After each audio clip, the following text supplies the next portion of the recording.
अस्सलामुअलैकुम एवरीवन। तो कैसे हैं आप सब लोग। और आज की नई वीडियो में फिर आपका इस्तकबाल है, क्योंकि आज की वीडियो होने जा रही है मौलाना सज्जाद नोमानी, जिन्होंने 22 जनवरी और 26 जनवरी के बारे में बताया है, और जो ईवीएम मशीन के खिलाफ प्रोटेस्ट करने वाले हैं।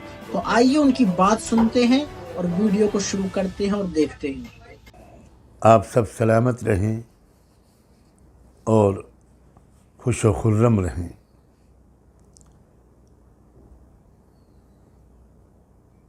22 जनवरी या 26 जनवरी, अब देखना है कि हर साल कौन सा दिन ज़्यादा जोश व खरोश के साथ, जिसमें पब्लिक भी पूरी इन्वॉल्व्ड हो, शरीक हो, और सड़कों पर खुशियों का नज़ारा नज़र आ रहा हो, सड़कों से लेकर घरों तक, खिड़कियों से लेकर दरवाज़ों तक, और कारों से लेकर बाइक्स तक। ये फ़ैसला अगले साल ही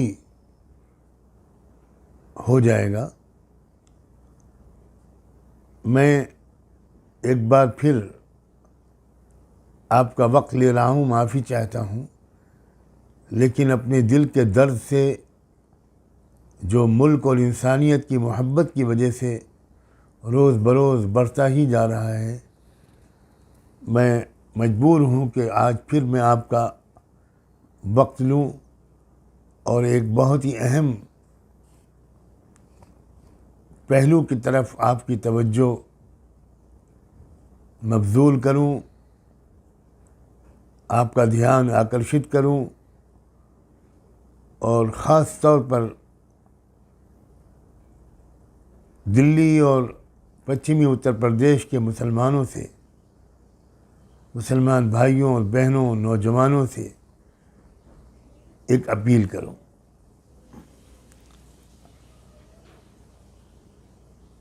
आप अच्छी तरह जानते हैं कि इस्लाम के नाम पर हमारे मुल्क के बंटवारे के वक्त करोड़ों मुसलमानों के बुज़ुर्गों ने यहीं रहने का फ़ैसला किया था, और ये फ़ैसला इस बुनियाद पर हुआ था कि बंटवारे के बाद भारत में एक मुनसिफाना, गैर जानिबदाराना, सेक्युलर स्टेट कायम होगी, और कभी यहाँ की कोई भी सरकार सरकारी हैसियत से किसी धार्मिक प्रोग्राम को में शरीक भी नहीं होगी और उसको बढ़ावा भी नहीं देगी।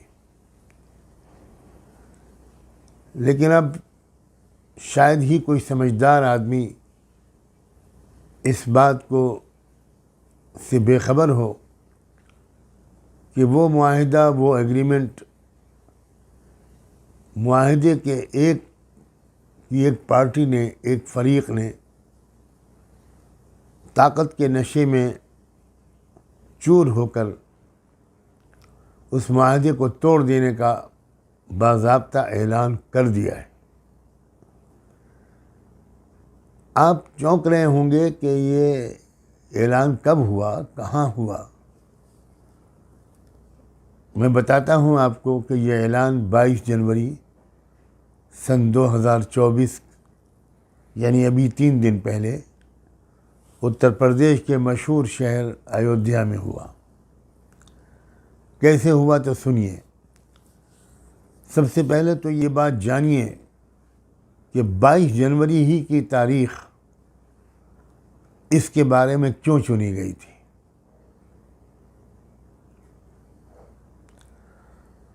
बावजूद इसके कि बहुत कुछ कहा गया कि अभी मंदिर का काम पूरा नहीं हुआ है, अभी धर्मशास्त्रों के हिसाब से ये प्राण प्रतिष्ठा का काम करना सही नहीं है, मगर सब कुछ सुनी अनसुनी करके इसको 22 जनवरी को कर दिया गया। उसकी एक वजह जो बात बिल्कुल साफ मेरी समझ में आती है वो ये है कि जब हमारा देश आज़ाद भी नहीं हुआ था, आज़ादी लेने की तैयारी चल रही थी, तो 22 जनवरी 1947 का ही दिन था, 1947, जिस दिन के कॉन्स्टिट्यूएंट असेंबली में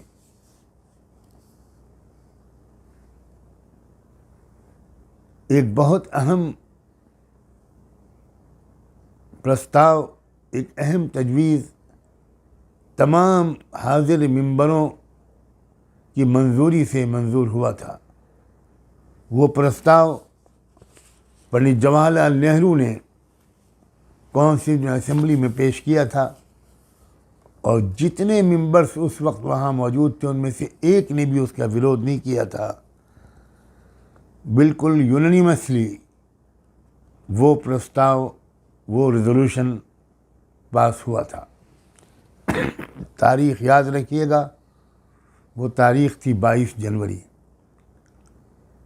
अगर आप जानना चाहें कि वो प्रस्ताव क्या है तो मैं उस रेजोल्यूशन का जो ओरिजिनल वर्डिंग्स थी, लैंग्वेज थी, वो पढ़ के सुना सकता हूँ। उसमें 5वें नंबर का आइटम ये था कि wherein shall be guaranteed and secured to all the people of India justice, social, economic and political,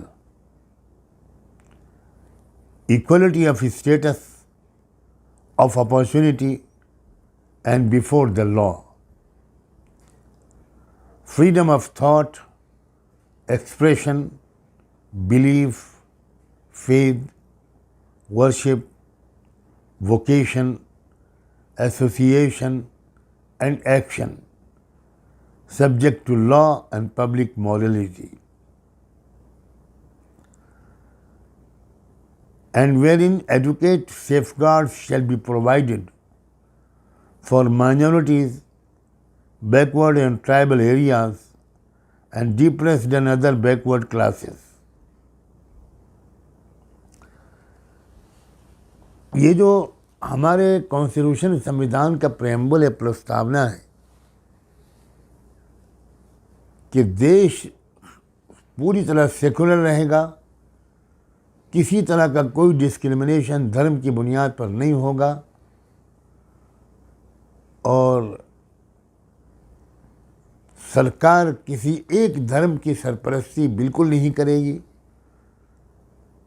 सरकार की हैसियत से कोई धर्म नहीं होगा। ये पास हुआ था 22 जनवरी 1947 को। अब मुझे पूरा यकीन है कि 22 जनवरी का दिन तमाम एतराज़ात और आपत्तियों को नज़रअंदाज करके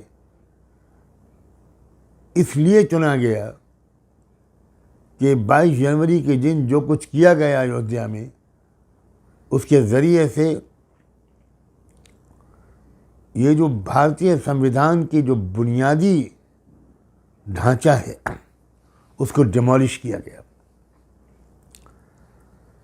सिर्फ बाबरी मस्जिद को डिमोलिश करके एक नया ढांचा नहीं खड़ा किया गया, बल्कि दरअसल भारतीय संविधान के ढांचे को डिमोलिश करके एक नई शुरुआत की गई है। ये बात सबको जान लेनी चाहिए और यही वजह है 22 जनवरी के तारीख़ को चुनने की। बावजूद इसके कि इस पर बहुत एतराज़ात हुए, लेकिन किसी चीज़ की परवाह नहीं की गई और इससे ये बात भी जाहिर हुई कि शायद जो लोग आस्था का हवाला बार बार देते हैं उनकी ही अपनी धर्मशास्त्रों पर आस्था नहीं है। वो आस्था दिखाना एक राजनीतिक ज़रूरत है, एक सियासी ज़रूरत है। आवाम बेचारे भोले भाले, मीडिया उनको जिधर को हाँकता है वो बड़ी तादाद में आम लोग उधर को चल पड़ते हैं, दौड़ पड़ते हैं। अब सवाल ये है कि इस सूरत हाल का मुकाबला कैसे किया जाए। इस वक्त मैं सिर्फ एक बात कहना चाहता हूँ, हमारे देश में अगर इलेक्शन ईवीएम पर न हो और वाकई free, fair and transparent election हो, बिल्कुल बैलेट पेपर पूरी ईमानदारी के साथ, तो मुझे यकीन है, मेरा जितना इंटरेक्शन मुल्क के आम लोगों से है, सिर्फ मुसलमानों से नहीं, ओबीसी से, शेड्यूल कास्ट के लोगों से, ट्राइबल लोगों से, सिख भाइयों से, क्रिश्चियन से, बुद्धिस्ट लोगों से, लिंगायत समाज से ताल्लुक़ रखने वाले लोगों से, साउथ इंडिया के लोगों से, नॉर्थ इंडिया का तो मैं खुद हूँ। उस बिना पर मुझे यकीन है कि अगर ईवीएम नहीं होगी, जिसके मैनिपुलेशंस के बारे में अब कुछ साबित करने की ज़रूरत बाकी नहीं रही। कल 25 जनवरी को मुल्क से बाहर से भी इस बात का पूरा राज खोल दिया गया है कि किस तरह ईवीएम में गड़बड़ी होती है। अब मैं उन तमाम लोगों के साथ अपनी आवाज़ मिलाना चाहता हूँ जो इस एक मुद्दे को मेन मुद्दा बनाकर ईवीएम के ख़िलाफ़ पूरे मुल्क में तहरीक चला रहे हैं, वो कोई भी हों। मुझे आज ये मालूम हुआ कि बामसेफ और भारत मुक्ति मोर्चा के सदर भाई वामन मेश्राम की क़यादत में एक बड़ा प्रोटेस्ट किया जा रहा है। 31 जनवरी को चीफ इलेक्शन कमिश्नर के ऑफिस के सामने एक बड़े धरने का इंतज़ाम किया जा रहा है कि सिर्फ इस मुतालबे के लिए कि ईवीएम हटाओ, देश बचाओ, ईवीएम हटाओ, संविधान बचाओ, इस देश की लोकतांत्रिक व्यवस्था बचाओ। मैं ये अपील करना चाहता हूँ विशेषकर ख़ासकर दिल्ली के मुसलमानों से और दिल्ली के आसपास मगरबी उत्तर प्रदेश में के मुसलमानों से कि वो बड़ी तादाद में इस प्रोग्राम में शरीक हों, इसको कामयाब बनाएं, इसको इफ़ेक्टिव बनाएं। और इस मौके पर मैं अपनी इस तमन्ना का भी इजहार करना चाहता हूँ कि काश के वो तमाम अलग अलग लोग, वो ओबीसीज़ के हों, अक़लियतों, माइनॉरिटीज़ के हों, मुसलमानों की जमातें और तंजीमें हों, क्रिश्चियंस की, सिखों की, शेड्यूल कास्ट के लोगों की, दलित भाइयों की, ट्राइबल लोगों की, अलग अलग जो ऑर्गेनाइजेशंस हैं, वो ईवीएम के मुद्दे पर बिल्कुल एक साथ होकर पूरे मुल्क में मुतालबा करें, एक दिन आगे बर्बाद किए बगैर। अगर हम लोग सब किसी एक इशू पर इकट्ठा नहीं होंगे, जैसे आज़ादी के लेने के लिए हम इकट्ठा हुए थे, तो ये भी बदतरीन दर्जे की ग़ुलामी से आज़ादी लेने के लिए इसी तरह इकट्ठा होना अब ज़रूरी हो गया है जैसे पहले हो गया था। आज 26 जनवरी को मैं ये पैगाम दे रहा हूँ कि हमारे लिए असल सेलिब्रेशन 26 जनवरी का होना चाहिए। 26 जनवरी 1950 को ही ये मौजूदा कॉन्स्टिट्यूशन वो लागू हुआ था। अब 26 जनवरी की तारीख़ को पीछे करके 22 जनवरी की तारीख़ को आगे लाना दरअसल इस बात का ऐलान है कि अब ये संविधान अब नहीं चलेगा, अब एक नया संविधान बनेगा। आपको याद होगा कि कॉन्स्टिट्यूशन ऑफ इंडिया भारतीय संविधान 26 जनवरी को जब लागू हुआ था तो आरएसएस ने उसी दिन इस कॉन्स्टिट्यूशन को मानने से इनकार कर दिया था। बहुत ज़माने तक वो इस संविधान को मानने का इनकार करते रहे। बहुत ज़माने तक उनके अपने सेंटर पर तिरंगा झंडा नहीं लहराया गया। अब तो उन्हीं की सरकार है, तो जाहिर है कोई ताज्जुब हमको नहीं है होना चाहिए इस बात पर कि वो इस संविधान को बदलने का पक्का इरादा कर चुके हैं। और 22 जनवरी को जो कुछ अयोध्या में हुआ है वो दरअसल 22 जनवरी 1947 की जो प्रस्तावना थी, जो इस कॉन्स्टिट्यूशन की आत्मा, इसकी रूह,